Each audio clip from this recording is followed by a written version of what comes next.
muncrat itu sampai ngerasa oh ASI kita banyak ya. ASI Bidan Desi terima kasih banget sebenarnya udah mau datang ke rumah, udah mau home service, home care ke sini.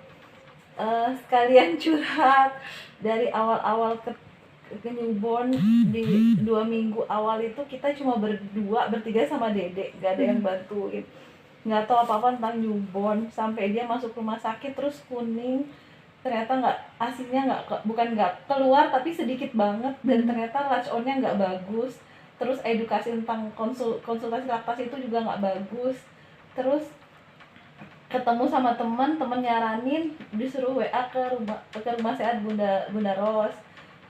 Syukurnya bidan Desrinya bisa ke rumah, bisa ngasih tahu, bisa edukasi, bisa kasih motivasi bahwa semua ibu bisa kasih ASI, nggak ngejudge, nggak salah kalau dikasih support juga, memang awal-awal begitu tapi balikin lagi ke ASI ternyata masih bisa, yang penting ada usaha, yang penting ada motivasi, yang penting bilang sama diri sendiri kalau kita bisa pokoknya bisa ASI.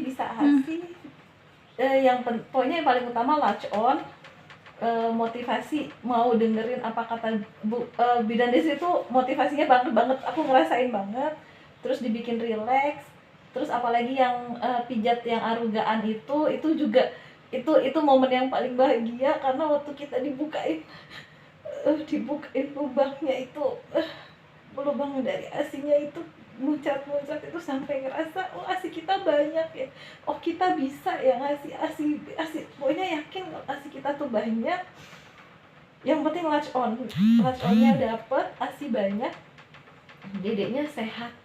Nah, makasih Ibu Bidan. Sama. Udah. Semangat ya, pasti bisa. Jadi curhatnya banyak deh. Apa-apa Bun, yang penting semangat.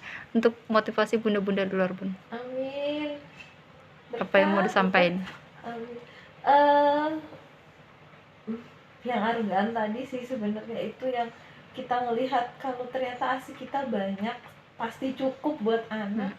Terus sama sebenarnya bukan nggak bisa nyusuin, tapi kita nggak tahu cara ngeket pelekatan bayi sama ke payudara ibu, itu kita nggak tahu. Terus lecet puting itu benar-benar bikin trauma. Ternyata lecet puting itu kalau dia nyusunya bener, kalau dia hisap aerola itu nggak akan terasa sakit. Yang penting harus ada effort sama support dari suami atau orang terdekat, itu penting. Jadi kalau ada orang terdekat yang ngejudge atau ngasih advice toksik, jangan didengerin, mending cari temen yang bisa motivasi, terus saranin kita harus kemana, itu yang paling harus diambil. Kalau mereka yang punya kasus sama kayak Bunda, tenangin diri. Sebenarnya ngerasa nggak waras, awalnya tuh depresi banget, tapi bilang sama diri sendiri bisa, bahwa bisa, bismillah bisa. Pokoknya cari temen yang bisa nyaranin, bukan yang ngejudge. Sama cari temen yang kasih petunjuk, bukan kasih jalan buntu.